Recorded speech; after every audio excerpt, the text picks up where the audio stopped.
Hey everyone, this is निधि मित्तल। मैं आपका स्वागत करती हूँ मेरे यूट्यूब चैनल पे जिसका नाम है 24 बायोलॉजी। मैं आप लोगों को चैप्टर नंबर 2 करवा रही हूँ क्लास 11 का, जिसमें हमारा लास्ट टॉपिक है किंगडम प्रोटोजोन का। हम किंगडम मोनेला कर चुके हैं, अब हम सेकंड पे कर रहे हैं किंगडम प्रोटिस्टा, और अब हम किंगडम प्रोटिस्टा में कर रहे हैं हमारी लास्ट। वाह, इसे 5 कैटेगरी में हमने डिवाइड किया हुआ है। तो इन 5 कैटेगरीज में से हमने 5 कैटेगरीज 4 पढ़ ली हैं। कल मैंने आपको स्लाइम मोल्ड्स करवाए थे, अब मैं आपको नेक्स्ट करवा रही हूँ प्रोटोजोन्स के बारे में। ठीक है जी, प्रोटोजोन्स को ये किंगडम प्रोटिस्टा का ही मेंबर है। बिल्कुल मुश्किल नहीं है याद करना, बहुत ही ज्यादा आसान है। सबसे बड़ा जो इनका फीचर है, ये सारे के सारे आपके पास हीटेरोट्रॉपिक हैं। हीटेरोट्रॉपिक का मतलब भैया जी, ये किसी और के ऊपर डिपेंड करते हैं अपने फूड के लिए। ये अपना खाना खुद नहीं बना सकते। ठीक है, ये किसी और से खाएंगे, किसी और के अंदर जाएंगे, उसमें से कंज्यूम करना स्टार्ट कर देंगे। ठीक है, हमारी तरह। प्रोटोजोन्स के बारे में एक जो बहुत ही बढ़िया सी बात है वो ये है कि ये क्या होते हैं, आपके एंसेस्टर्स हैं। एंसेस्टर, आप कहोगे कि यार हमारे एंसेस्टर तो चिंपैंजीज हैं जी। नहीं है, वो भी है, मैं ह्यूमंस की बात नहीं कर रही हूँ। ये एंसेस्टर्स हैं ऑफ किंगडम एनिमेलिया के, यानी कि एनिमल किंगडम के अंदर ये कह सकते हो आपकी जो एनिमल किंगडम बना वो उसकी शुरुआत प्रोटोजोन से हुई थी। सबसे बड़ा जो मेन फीचर है एनिमल किंगडम का, वो शुरुआत ही आपकी प्रोटोजोन से हुई थी। कैसे भाई, देखो हम सब जो हैं, जितने भी एनिमल किंगडम में आते हैं, चाहे वो फिशेज हैं या वो छोटे मोटे कीड़े मकोड़े ही क्यों ना हो, आर्थ्रोपोड्स हैं, एनालिड्स हैं, स्पॉन्जीज हैं, पॉरीफेरा, कुछ भी है, वो सब के सब ये हम पढ़ेंगे हमारे नेक्स्ट चैप्टर्स में। ठीक है, ये सब के सब आखिर में है क्या, हीटेरोट्रॉपिक है। ये अपना खाना खुद प्रिपेयर नहीं करेंगे, इन्हें अपने फूड के लिए किसी ना किसी की रिक्वायरमेंट पड़ेगी। ठीक है, तो ये क्या है आपके पास, एंसेस्टर्स ऑफ एनिमल किंगडम। ये आपके पास इंपॉर्टेंट क्वेश्चन बन जाता है, इसके लिए मैंने इसको लंबड़ा बना करके लिखा है। ओके, अब सेकंड थिंग इज दैट कि मोस्टली के पास, प्रोटोजोन्स के पास, मोस्टली की बात कर रही हूँ कि 10% केसेस में चलो इनके पास सेल वॉल है, बट 90% केसेस में इनके पास कोई सेल वॉल नहीं है। देखो जी, हमारी बॉडी में भी हमारे किसी सेल में कोई सेल वॉल नहीं है। किसी भी एनिमल की बॉडी में आप देख लो, किसी का भी सेल देख लो, उनमें सेल वॉल नहीं है। तो तभी मैं बोल रही हूँ कि ये क्या है आपका एंसेस्टर्स ऑफ एनिमल किंगडम। मैं क्या बोल रही हूँ, सब बोलते हैं इसको। ठीक है, और दूसरी बात क्या है कि जो आपके पास प्रोटोजोन्स हैं उनको फर्दर हमने 4 कैटेगरी में डिवाइड किया हुआ है। तो 4 कैटेगरी कर लेते हैं, कौन कौन सी है ये हाईलाइट कर लेना इसको अपने नीट के एग्जाम के पॉइंट ऑफ व्यू के लिए। ठीक है, 4 ग्रुप्स जिसमें हमने इसको डिवाइड कर दिया। ठीक है, जिसमें सबसे पहला है अमीबा, अमीबॉइड। ठीक है जी, सेकंड नंबर पे है फ्लैजिलेटेड,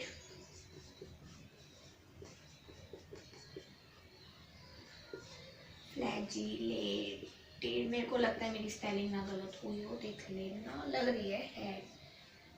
ठीक है, उसके बाद थर्ड नंबर पे है सिलिएटेड, नहीं ठीक थी, flagellated, amoeboid protozoans, flagellated protozoans, ciliated protozoans, और नेक्स्ट पे है जो सबसे थोड़ा सा यूनिक सा है, वो है स्पोरोजोन्स।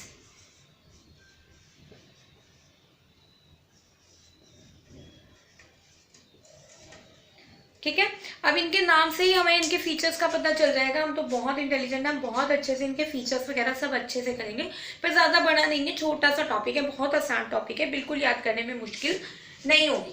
तो सबसे पहले हम क्या पढ़ने लगे, अमीबॉइड प्रोटोजोन्स के बारे में पढ़ेंगे। अमीबॉइड प्रोटोजोन्स का जो कैरेक्टरिस्टिक मेंबर है वो कौन है, अमीबा। वहीं से इसको नाम दिया गया है अमीबॉइड। अब अमीबा के बारे में तो आप सबने छोटे होते या ये कह सकते हो कि 10th में छोटी थी ना, अभी भी आप छोटी हूँ, तो आपने क्या करना था, आपने 10th में बनाया हुआ है अमीबा का डायग्राम। अमीबा में बाइनरी फिजन कर रखी है बहुत ज़्यादा। ठीक है, तो अब हम करेंगे अमीबॉइड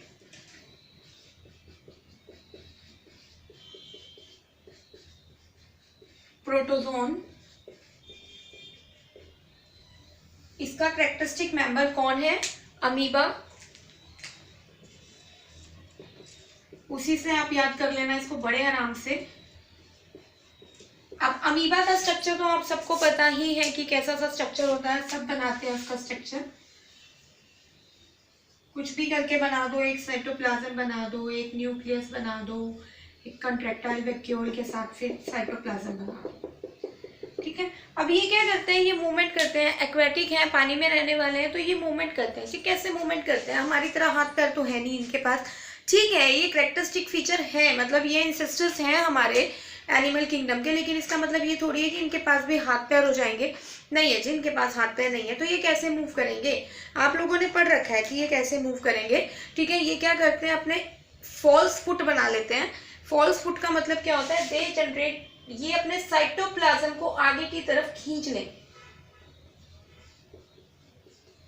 जहां भी इनको मूव करना है, it's not only necessary in that direction, ये जहां पे भी इनको मूव करना है ये वहां पर चले जाएंगे। अगर इनको यहाँ जाना चाहिए यहाँ जाएंगे, यहाँ जाना है तो यहाँ जाएंगे, ठीक है। तो ये क्या करेंगे? अपने साइटोप्लाज्म का साइज को इंक्रीज कर लेंगे, या ये कह सकते हो कि मूव कर लेंगे, और इसी को हम क्या बोल देते हैं? इसका सूडोपोडिया। झूठे पैर बनाता है ये अपने, हमारे तो चलो असली पैर है, लेकिन ये क्या करता है? अपने झूठे पैर बनाता है। अब इसको चलना तो है ही, तो ये सोचता है मैं क्यों ना चलूं, चलने का हक तो सबको है, तुम्हें भी है, हमें भी है, इन्हें भी है, ठीक है। तो ये सूडोपोडिया यानी कि अपने फॉल्स फुट बना देगा, और इन्हीं फॉल्स फुट के सारे ये क्या करेगा? चलना स्टार्ट कर देगा, ठीक है। ठीक है, ये फॉल्स फुट के सारे क्या करेगा? चलना स्टार्ट कर देगा बहुत आराम से। अब इसके अंदर और क्या फीचर है कि इसके पास एक कॉन्ट्रैक्टाइल वैक्यूल प्रेजेंट होता है, और साथ ही साथ कॉन्ट्रैक्टाइल वैक्यूल होने के साथ साथ ये अपनी मूवमेंट भी सूडोपोडिया की हेल्प से करते हैं। काले मैं डालना भूल गई थी इस मैच, अब मैं डाल रही हूँ, सॉरी फॉर दिस। या अब इनके पास क्या होता है? इनका जो एग्जाम्पल, दूसरा एग्जाम्पल है, पहला एग्जाम्पल आपने करा अमीबा, और इसका जो दूसरा एग्जाम्पल है वो है एंट अमीबा हिस्टोलिटिका। एंट अमीबा, वैसे एच कैपिटल नहीं स्मॉल आना चाहिए क्योंकि स्पीशीज का नाम है, बट मैं सब कैपिटल में ही लिख रही हूँ। हिस्टोलिटिका, ठीक है। ये आपके सिलेबस में तो नहीं है, लेकिन ये नीट के सिलेबस में तो है ही, ऑब्वियस सी बात है। ये 12th क्लास के सिलेबस में भी टॉपिक है कि एंट अमीबा हिस्टोलिटिका क्या है? ये पैरासिटिक है। पैरासिटिक का मतलब क्या होता है कि ये हमारी बॉडी के अंदर एक डिसीज कॉज करता है जिसका नाम है अमीबॉइसिस या अमीबिक डायसेंट्री।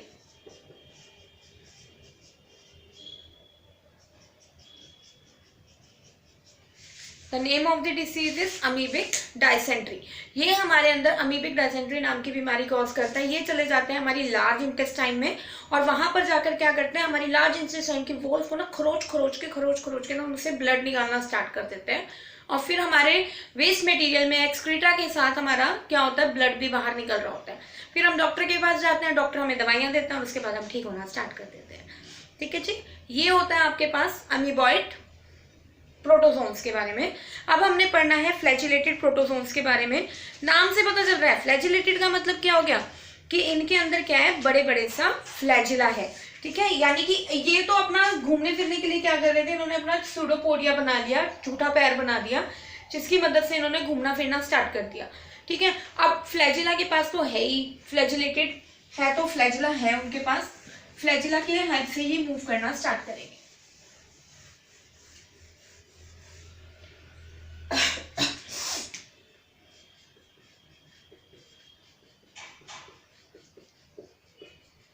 सेकेंड है फ्लैजिलेटेड प्रोटोजोन्स। इनका जो मेन फीचर है वो यही है कि इनके पास एक बड़ा सा फ्लैजिला होता है जो उसकी मूवमेंट करने में हेल्प करता है। कुछ भी बना लो, मैं ऐसा सा बना देती हूँ, ठीक है। ये क्या हो गया? इनका फ्लैजिला, जिसकी वजह से ये मूव करेंगे। इसका एग्जाम्पल कौन है? इसका एग्जाम्पल है ट्राइपैनोसोमा। Example is trypanosoma. गलत, सोमास। ये हमारे अंदर क्या करता है, एक बीमारी का नाम है जिसका नाम है स्लीपिंग सिकनेस। ये हमारे अंदर स्लीपिंग सिकनेस नाम की एक बीमारी कॉज करता है और अगर उसका ट्रीटमेंट ना किया जाए तो हमारी डेथ भी हो सकती है। ठीक है, ये इसका एग्जाम्पल हो गया। और साथ में इसका जो फैक्टर है, ये वैसे भाई हम लोग सेफ हैं क्योंकि ये हमारे यहाँ नहीं मिलती है डिसीज, ये अफ्रीका के अंदर डिसीज मिलती है। ये क्वेश्चन ना पहले इंक्लूड किया जाता था नीट के एग्जाम में, लेकिन अब कोई इंक्लूड नहीं किया जाता, बट फिर भी चलो पता करना में कोई हर्ज नहीं है, नॉलेज तो लेने में कोई प्रॉब्लम नहीं होनी चाहिए किसी को भी, आई थिंक सो। ठीक है, तो जो इसका वेक्टर है, मान लो कि आपके किसी कंपटीशन में चले गए, किसी स्कूल लेवल पे या किसी नेशनल लेवल पे कोई क्विज हो गई तो उसमें यूजफुल हो सकता है आपका। जो इसका वेक्टर है वो है CC फ्लाई। कहाँ होती है ये डिसीज? मेनली अफ्रीका के अंदर मिलेगी और इस बीमारी का नाम क्या है? Sleeping sickness. किसकी वजह से है? फैली हुई ट्राइपैनोसोमस। और ट्राइपैनोसोमस क्या है जी? ये फ्लैजिलेटेड प्रोटोजोन्स है। प्रोटोजोन्स जो है ना ये मोस्टली हिट्रोट्रॉपिक है, तो ये मोस्टली क्या मिलेंगे? पैरासिटिक मिलेंगे। ये हमारी बॉडी में डिसीज कॉज करने का काम करते हैं बेसिकली। ठीक है, उसके बाद बारी आ जाती है आपके पास सिलिएटेड। सिलिएटेड में तो एक प्यारा सा एग्जाम्पल है, मुझे बहुत प्यारा लगता है, बहुत ही ज्यादा प्यारा लगता है मुझे वो। ठीक है, सिलिएटेड प्रोटोजोन, नाम से पता चल रहा है जी इनके पास क्या प्रेजेंट होंगे? सीलिया प्रेजेंट होंगे। सिलिएटेड प्रोटोजोन है तो सीलिया तो होंगे ही। ठीक है, तो इनका जो है ना ये जूते चप्पल जैसी शेप का एक ऑर्गेनिज्म होता है जिसका नाम है पैरामीशियम। शू शेप स्ट्रक्चर है उसका स्पेसिफिकली, समथिंग लाइक दैट। ठीक है, और इनकी बॉडी पे क्या बना हुआ है? छोटे छोटे से सीलिया बने हुए हैं साइडों में।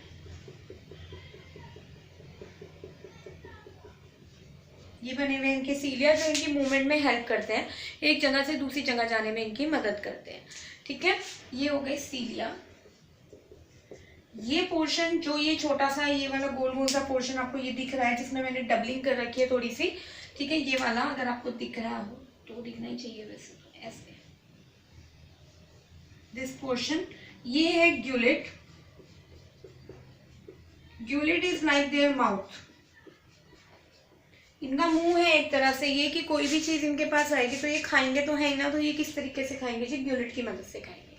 होता क्या है कि इनके पास कोई भी फूड है, कहीं पर भी है, ये सीलिया की मदद से खिसकते खिसकते आगे जाएगा और अल्टीमेटली इसके मुंह में पहुंच जाएगा और फिर ये इसको खाना शुरू कर देंगे।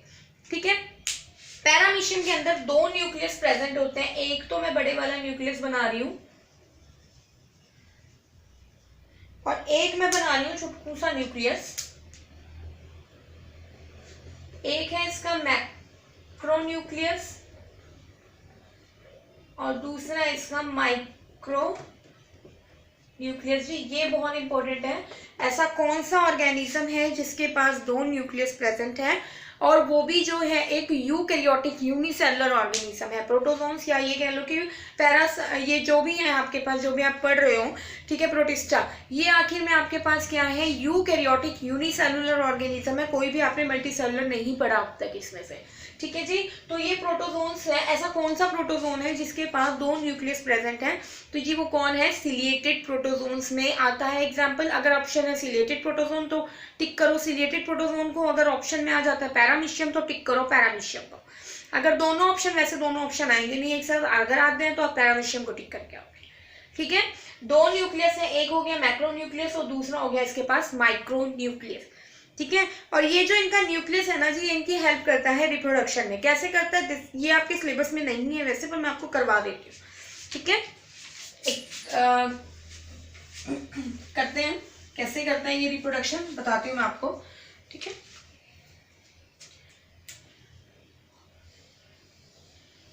ऐसा सही बना रही हूँ मैं अभी। छोटे वाला न्यूक्लियस यहाँ बना देते हैं, छोटा सा न्यूक्लियस, और ये हो गया इसका बड़े वाला न्यूक्लियस। अब इनके पास कोई स्पेशल मैकेनिज्म तो है नहीं, तो ये क्या करते हैं? अपने कोई भी दो जो पैरामीशियम है, they come in contact with each other butterfly के विंग्स नहीं लग रहे हैं ऐसे बनाए?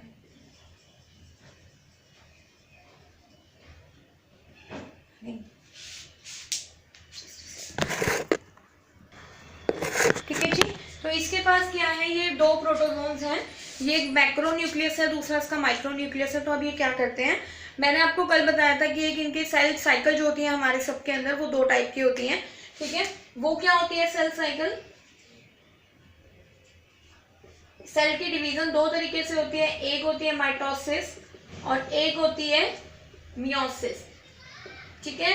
आपके पास क्रोमोसोम जो होते हैं वो हमेशा पेयर में एग्जिस्ट करते हैं, यानी कि जैसे ह्यूमन बींग्स के अंदर आप लोगों ने पढ़ा है कि कितने क्रोमोसोम है जी, 46 क्रोमोसोम है, यानी कि 23 पेयर ऑफ क्रोमोसोम्स है, ठीक है। तो ये 23 पेयर ऑफ क्रोमोसोम का मतलब हम इसे बोलते हैं कि डिप्लॉयड है, यानी कि 2n है, ठीक है। और अगर हम खाली 23 नंबर लिख दें, 23 नंबर ऑफ क्रोमोसोम लिखते हैं, तो इसका मतलब ये n हो गया खाली, n का मतलब होता है हैप्लॉइड, यानी कि ये क्या है आपके पास हैप्लॉइड है, यानी कि इनके पास single set of chromosome present है, इसके अलावा कोई ज्यादा क्रोमोसोम इनके पास प्रेजेंट नहीं है। तो माइटोसिस में क्या रहता है, हमेशा क्रोमोसोम का नंबर सेम रहता है, क्रोमोसोम का नंबर कभी भी हाफ नहीं होता या कभी भी इंक्रीज नहीं होता, माइटोसिस जो जनरल माइटोसिस होती है, ठीक है। और मियोसिस में क्या होता है जी, क्रोमोसोम का नंबर जो होता है वो हाफ हो जाता है सीधा, यानी कि 46 है तो सीधा कितने बन जाएंगे, 23 नंबर बन जाएंगे, 24 नंबर ऑफ क्रोमोसोम्स है तो सीधा 12 नंबर ऑफ क्रोमोसोम्स बन जाएंगे, ठीक है। तो क्या होता है, क्रोमोसोम का नंबर कंप्लीटली हाफ होना स्टार्ट हो जाता है, उसे हम बोलते हैं मियोसिस। तो पैरामीशियम क्या करता है, वो भी अंदर उसका जो छोटा सा न्यूक्लियस है माइक्रो न्यूक्लियस, वो भी क्या करते हैं अपनी सेल डिवीजन शुरू कर देता है, अपने आप को डिवाइड करना शुरू कर देता है मियोसिस की मदद से, ठीक है। मियोसिस से क्या होता है, मियोसिस का हमेशा रिजल्ट होता है 4 सेल बनेंगे। देखो हमेशा क्या बनता है आपके पास, 1 से 2 बनते हैं और 2 से अल्टीमेटली 4 बन जाते हैं, ठीक है। तो ये क्या करेगा, ये वाला न्यूक्लियस अंडरगो मियोसिस, और मियोसिस करके ये क्या बनाएगा, 4 बना लेगा आपके पास,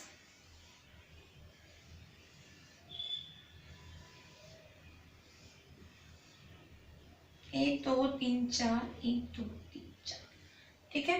ये क्या बना दिया इसने, 4 न्यूक्लियस बना दिया, माइक्रो वाले न्यूक्लियस है, मैक्रो न्यूक्लियस को मैं रेड से इंडिकेट कर रही हूँ दोनों में ही, बड़ी वाला, ठीक है। उसके बाद अब क्या होगा, 4 तो बन गया, 4 का करना क्या है, 4 में से कुछ नहीं होगा, 3 जो है वो डिजनरेट हो जाएंगे, ठीक है। अब बताओ बनाए ही क्यों थे जब डिजनरेट ही करने थे, इतना दिमाग कहाँ है, दिमाग होता तो फिर ये बनाते थोड़ी ये सब कुछ, ठीक है।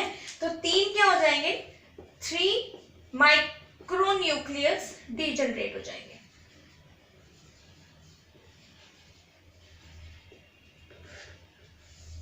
हम नहीं उठा रहे इसकी बेवकूफी पे क्वेश्चन, क्यों उठाए भाई, हमें नहीं पता तो इसकी मर्जी थी, इसका न्यूक्लियस है इसने डिवाइड करा उसके बाद डिजनरेट कर दिया, हम क्या कर सकते हैं, ठीक है। अब इसकी चीज का यही यूज करेगा, हम तो कर नहीं सकते। तो ये हो गया मैक्रोन्यूक्लियस, ये हो गया माइक्रोन्यूक्लियस, 3 जो है वो डिजनरेट हो चुके हैं, ये 3 आपके डिजनरेट हो चुके हैं, डिजनरेट होने का मतलब क्या होता है, खत्म हो चुके हैं पूरी तरह से, ठीक है जी। अब क्या होता है, इसको अभी भी शांति नहीं है, ये क्या करेगा, डिवाइड करेगा किसकी मदद से भाई, अब करेगा ये माइटोसिस, अगर मियोसिस हुई है तो माइटोसिस होना बनता ही बनता है, माइटोसिस के बिना काम चलेगा नहीं, ठीक है। तो अब क्या करेगा ये,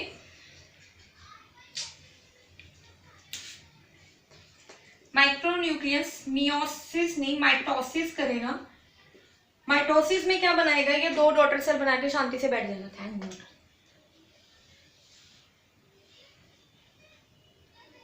ठीक है। ये 2 बन गए, ये भी 2 बन गए, ये मैक्रोन्यूक्लियस बना दिया, ठीक है। अब ये क्या काम करेंगे, ये बन गए 2 2, आप देख सकते हो माइक्रोन्यूक्लियस जो है ये 2 2 बन चुके हैं, ठीक है। डोंट थिंक कि मैं स्क्रीन से बाहर जा रही हूँ, कोई बात नहीं, ठीक है। अब ये देखो कि आपको ये चीज विजन में क्लियर हो रही है कि 2 माइक्रोन्यूक्लियस बन चुके हैं। अब ये क्या करेंगे, अपना जेनेटिक, ये इनका एक तरह से जेनेटिक मटेरियल हुआ, न्यूक्लियस के अंदर जेनेटिक मटेरियल ही होता है, उसे क्या करेंगे, ये एक्सचेंज करना स्टार्ट कर देंगे, ये दोनों आपस में अपने इस जेनेटिक मटेरियल को थोड़ा सा डिस्टिंग्विश करने के लिए, मैं इसको अगर ऐसे भी कर दूं मान लो, तो ये वाला इधर एक और एक इधर, यानी कि क्या करेंगे, एक्सचेंज करेंगे। ठीक है, अपने genetic material, exchange micro nucleus.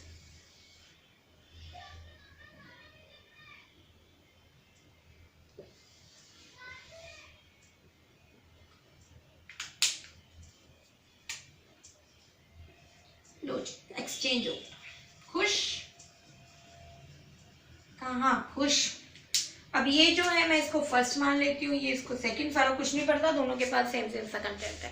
ठीक है, अब ये दोनों क्या करेंगे, as a different individual grow करेंगे, अपने आप का साइज इंक्रीज करेंगे, और साइज इंक्रीज करने के बाद ये क्या करेंगे, अपने ये जो दो न्यूक्लियस अंदर थे, सपोज कि मैं एक मान के चलो, कोई भी 1 ले लो या 2 ले लो, फर्क नहीं पड़ रहा, मैं 2 लेके चल रही हूँ। फाइनली सही शेप बन गई मेरे से इतनी देर बाद। ठीक है, ये मैंने सेकेंड वाला उठाया, ये क्या करेगा, ये फिर से माइटोसिस शो करेगा। ठीक है, माइटोसिस शो करेगा और अल्टीमेटली ये क्या बनेगा, 8 माइक्रोन्यूक्लियस बना देगा। 4 इसके बनेंगे, 4 इसके, क्या बोला था मैंने आपको। ठीक है, ये क्या करते हैं, ये डिवाइड करते हैं, माइटोसिस 1 से 2, 2 से 4, 4 से 8 ऐसे करके सेल बनते रहते हैं। ठीक है, न्यूक्लियस वगैरह डिवाइड होते रहते हैं, तो इसके में क्या होगा, न्यूक्लियस जी डिवाइड हो जाएगा और 8 माइक्रो न्यूक्लियस बना देगा।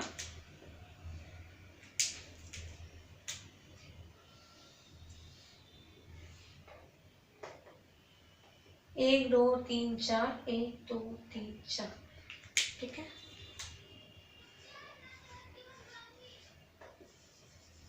और अब ये बड़े वाला जो न्यूक्लियस है, मैक्रो न्यूक्लियस, ये डीजनरेट हो जाएगा। अभी इसकी कोई जरूरत नहीं है, ये अपने आप खत्म हो जाएगा। ठीक है, और ये क्या करेगा जी, डिवाइड करेगा बाइनरी फिजन से, इसकी होगी बाइनरी फिजन,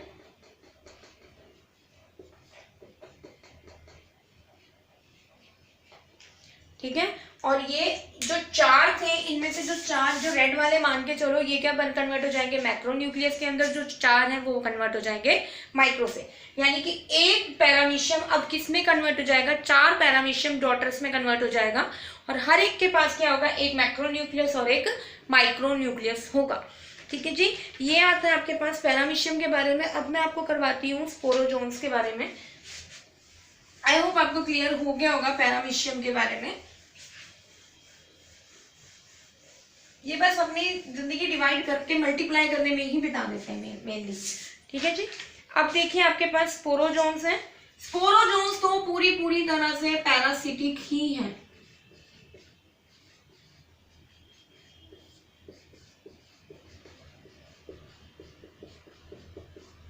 पैरासिटिक का मतलब क्या होता है कि किसी की बॉडी में घुसे और उस पर अटैक कर दिया, उसको मार दिया, उसको खत्म, उसको मार दिया तो नहीं गया, हाँ उसकी बॉडी से कंटेंट यूज कर रहे हैं, उसको खा पी रहे हैं आराम से और अपनी जिंदगी बसर कर रहे हैं।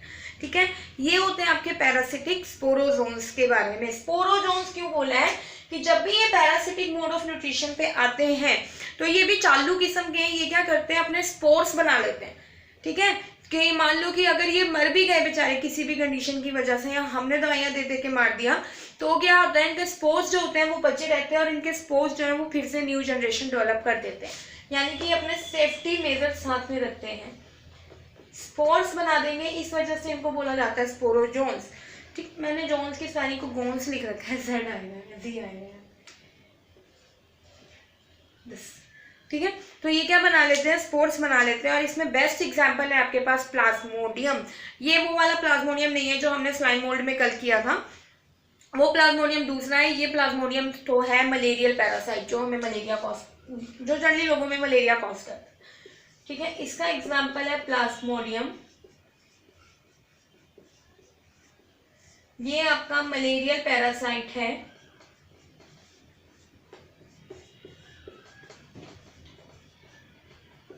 अगर ये मर भी जाते हैं तो लेकिन ये आपकी बॉडी के अंदर स्पोर्स प्रोड्यूस करके रखते हैं ताकि आपकी बॉडी में धीरे धीरे इन्फेक्शन कॉज कर सके। ठीक है जी, with this your kingdom Protista is also completed. अब हम करेंगे किंगडम फंजाई, ठीक है। उसके बाद किंगडम प्लांट और उसके बाद किंगडम एनिमल है। किंगडम प्लांट और किंगडम एनिमल जो है वो आपके 3rd and 4th चैप्टर में इंक्लूड हो जाता है 11th क्लास के सिलेबस। आई होप आपको मेरी ये कंसेप्ट्स अच्छे से क्लियर हो गए होंगे। अगर हो गए हैं तो प्लीज़ लाइक कीजिएगा, सब्सक्राइब कीजिएगा और शेयर भी कीजिएगा मेरे इस चैनल को जिसका नाम है 24 बायोलॉजी, ताकि और लोग भी पढ़ सके और हमारी फैमिली और बड़ी हो सके। सो मीनवाइल पढ़िए लिखिए अच्छे से, अच्छे इंसान बनिए एंड हमेशा खुश रहिए। All the very best to everyone.